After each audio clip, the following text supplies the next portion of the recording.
Hello students, कैसे हो आप सभी। आई होप हैप्पी होंगे, हेल्दी होंगे। मैं रेणु चौधरी आज क्लास 12th का मैक्रो इकोनॉमिक्स का चैप्टर फर्स्ट का लास्ट टॉपिक करने जा रहे हैं और हमारे टॉपिक का नाम है सिग्निफिकेंस ऑफ मैक्रो इकोनॉमिक्स। देखिए, हम सिग्निफिकेंस ऑफ मैक्रो इकोनॉमिक्स को करने से पहले कल हमने किया था स्कोप ऑफ मैक्रो इकोनॉमिक्स, मतलब मैक्रो इकोनॉमिक्स का स्कोप क्या क्या है, हम क्या क्या सब्जेक्ट मैटर जो है हमारे, जो मैक्रो इकोनॉमिक्स में स्टडी करते हैं, किन किन चैप्टर्स की हम मैक्रो इकोनॉमिक्स में स्टडी करते हैं। हमने मैक्रो इकोनॉमिक्स को अच्छे से समझा, उसके स्कोप को अच्छे से समझा। आज हमारा आएगा कि जो सब्जेक्ट हम पढ़ने जा रहे हैं ना, ये हमारा जो मैक्रो इकोनॉमिक्स है, जो हम 12th में ये कोर्स कर रहे हैं, वो हम क्यों पढ़ते हैं, क्यों जरूरी है इसकी स्टडी करना, क्या इंपॉर्टेंस है मैक्रो की, क्या सिग्निफिकेंस है मैक्रो की। ठीक है, तो यही सिग्निफिकेंट हम आज के लेक्चर में करेंगे, अच्छे से करेंगे, डिटेल में करेंगे। मैक्रो इकोनॉमिक्स को बहुत अच्छे से स्टडी करने के लिए, हर टॉपिक को क्लियर करने के लिए, इन सिंपल लैंग्वेज में स्टडी करने के लिए आप मेरे श्री श्याम स्टडी चैनल को प्लीज सब्सक्राइब कीजिए, शेयर कीजिए, कमेंट कीजिए, लाइक कीजिए। तो चलो बिना टाइम वेस्ट किए हम चलते हैं आज के अपने टॉपिक की ओर, और हमारा टॉपिक है बच्चों सिग्निफिकेंस ऑफ मैक्रो इकोनॉमिक्स। तो देखिए कि मैक्रो इकोनॉमिक्स की सिग्निफिकेंस क्या क्या है।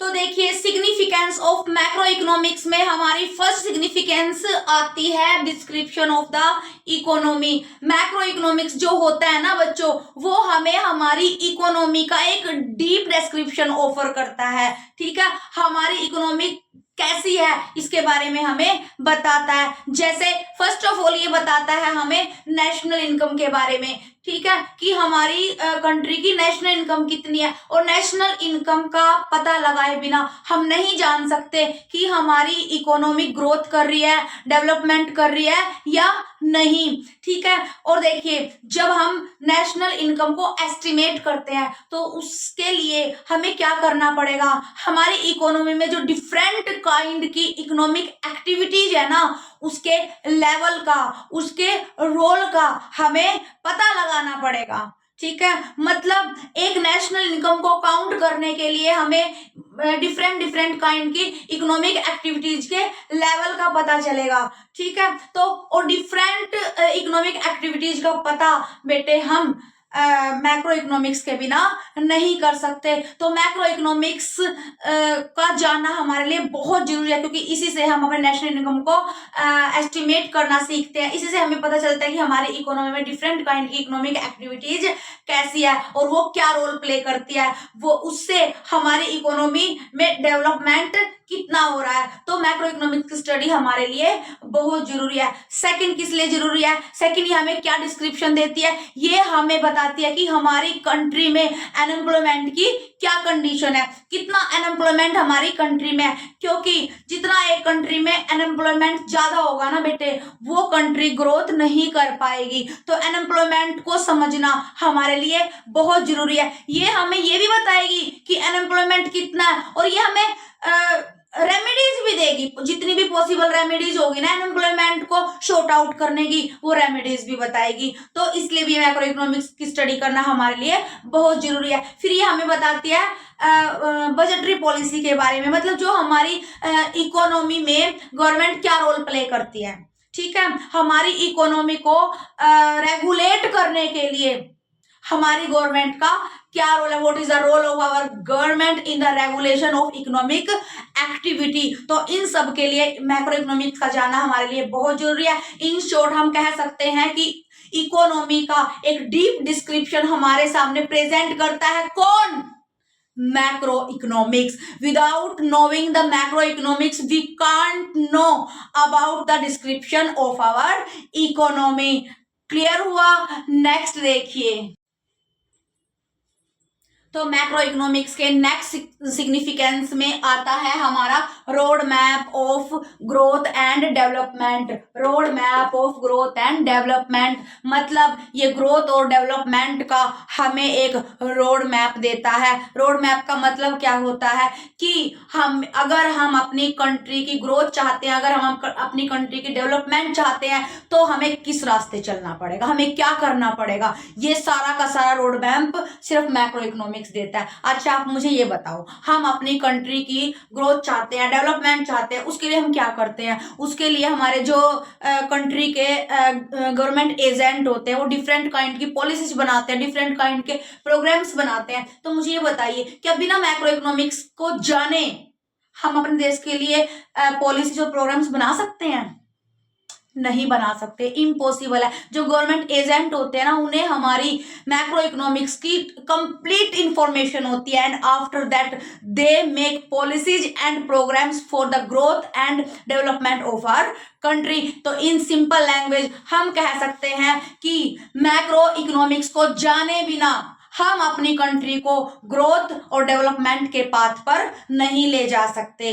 ठीक है, तो ग्रोथ और डेवलपमेंट के लिए मैक्रो इकोनॉमिक्स हमें एक रोड मैप देती है कि इस रास्ते पे चलो और इस रास्ते पे चल के हम अपनी कंट्री को ग्रोथ और डेवलपमेंट करा सकते हैं। क्लियर हुआ? थर्ड देखिए, तो मैक्रो इकोनॉमिक्स के सिग्निफिकेंस में सबसे इंपॉर्टेंट सिग्निफिकेंस आता है हमारा इकोनॉमिक स्टेबिलिटी।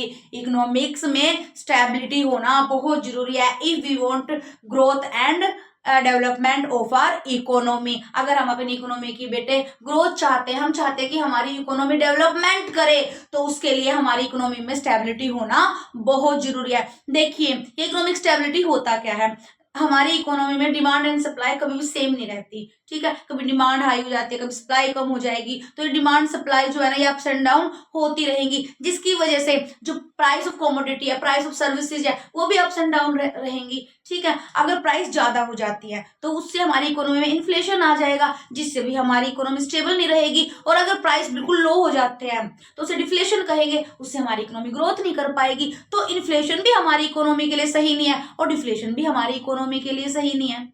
समझ रहे हो ना? तो इकोनॉमी में स्टेबिलिटी के लिए हमें क्या करना होगा, हमें अपने प्राइस को सही करना होगा। ठीक है, मतलब ना इन्फ्लेशन हो ना डिफ्लेशन हो। अब इसके लिए हमारी इकोनॉमी, हमारी गवर्नमेंट क्या करती है, हमारी गवर्नमेंट मॉनेटरी पॉलिसी बनाती है, हमारी गवर्नमेंट फिस्कल पॉलिसी बनाती है, ताकि हमारी इकोनॉमी सही से रेगुलेट हो सके। अब ये मॉनेटरी पॉलिसी क्या होता है? मॉनेटरी पॉलिसी को हमारी सेंट्रल बैंक बनाती है।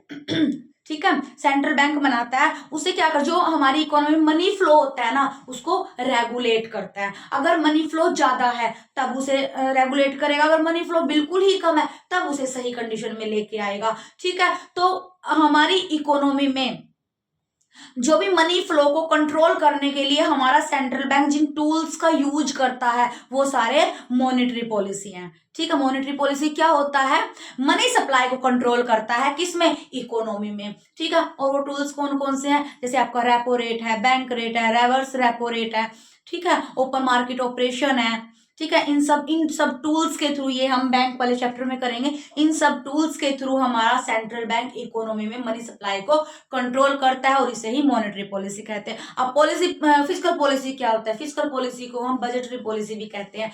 देखिए हमारी इकोनॉमी में जो इन्फ्लेशन होता है, डिफ्लेशन होता है, इन सबको कंट्रोल करने के लिए हमारी गवर्नमेंट बहुत सारी पॉलिसीज बनाती है, बहुत सारे प्रोग्राम्स बनाती है। तो इन पॉलिसी और प्रोग्राम्स को बनाना ही फिस्कल पॉलिसी होता है।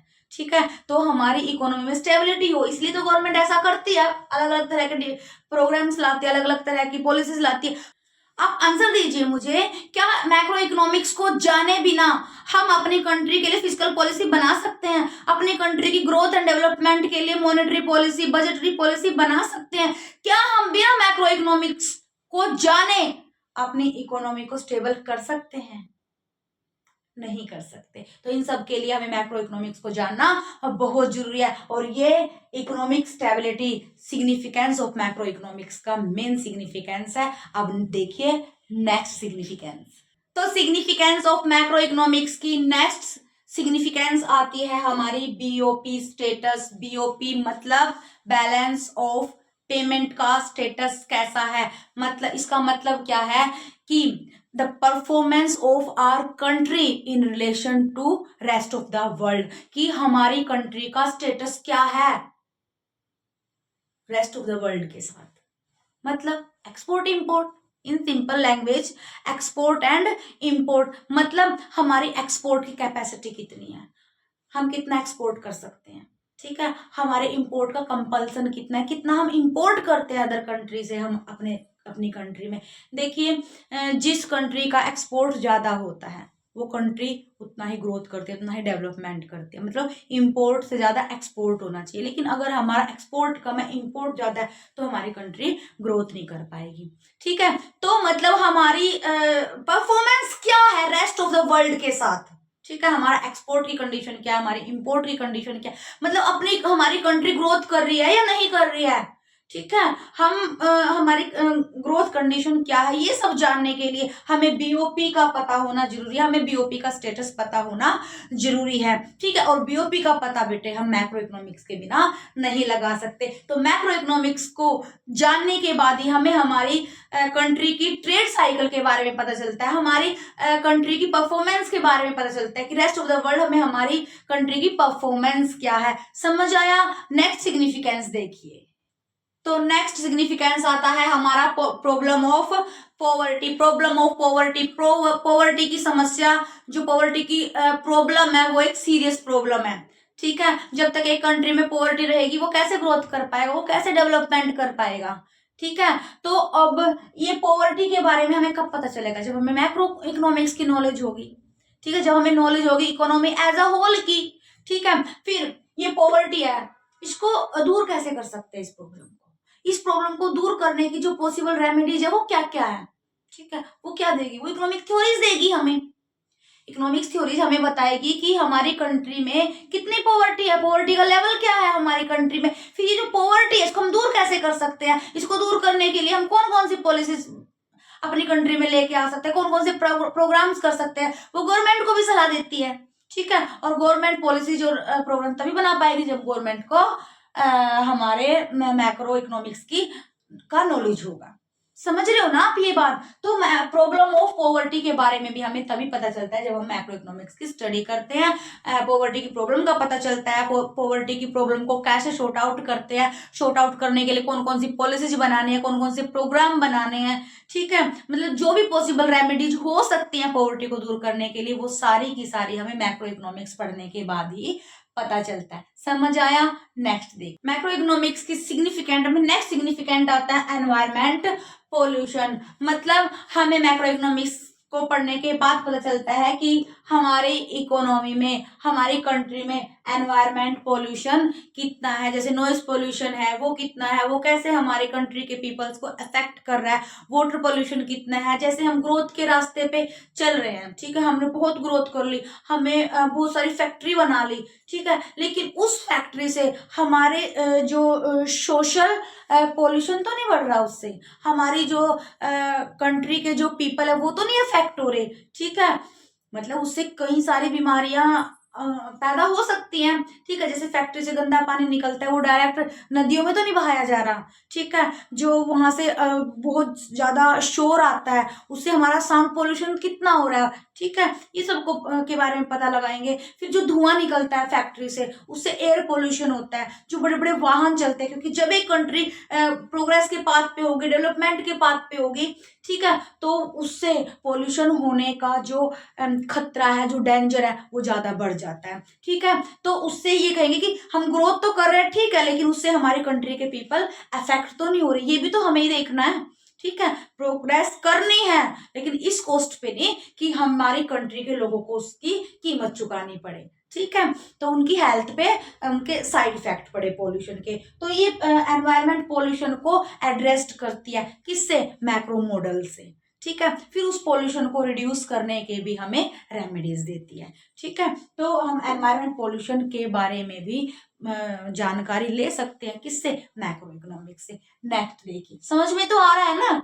नेक्स्ट देखिए, अब next important significant of macro economics आता है हमारा पॉलिसी फॉर्मेशन। इसको अच्छे से समझते हैं। पॉलिसी फॉर्मेशन हमारी कंट्री की ग्रोथ के लिए, हमारी कंट्री की डेवलपमेंट के लिए बहुत जरूरी है। हम पहले भी डिस्कस कर चुके हैं। और जिससे पॉलिसी हमारी मॉनेटरी पॉलिसी है, फिजिकल पॉलिसी है, बजटरी पॉलिसी है, जो हम हमारी इकोनॉमी को रेगुलेट करने के लिए बनाते हैं, ठीक है। लेकिन अगर हमें अपनी पॉलिसी को फॉर्मेशन करना है, वो हम इकोनॉमिक्स के वेरिएबल के बिना नहीं कर सकते। और वो इकोनॉमिक्स के वेरिएबल क्या क्या होते हैं? एग्रीगेट डिमांड, एग्रीगेट सप्लाई है, कंजप्शन एक्सपेंडिचर है, ठीक है, इन्वेस्टमेंट एक्सपेंडिचर है। तो ये कुछ वेरिएबल है जिनका सहारा लेके हम अपनी इकोनॉमी की ग्रोथ एंड डेवलपमेंट के लिए पॉलिसी फॉर्मेशन कर सकते हैं, पॉलिसी बना सकते हैं, प्रोग्राम्स बना सकते हैं। तो अगर हम अपनी कंट्री ग्रोथ चाहते हैं, हम अपनी कंट्री की डेवलपमेंट चाहते हैं और उसके लिए पॉलिसी बनाना चाहते हैं, वो पॉलिसी हम मैक्रो इकोनॉमिक्स को जाने बिना नहीं बना सकते।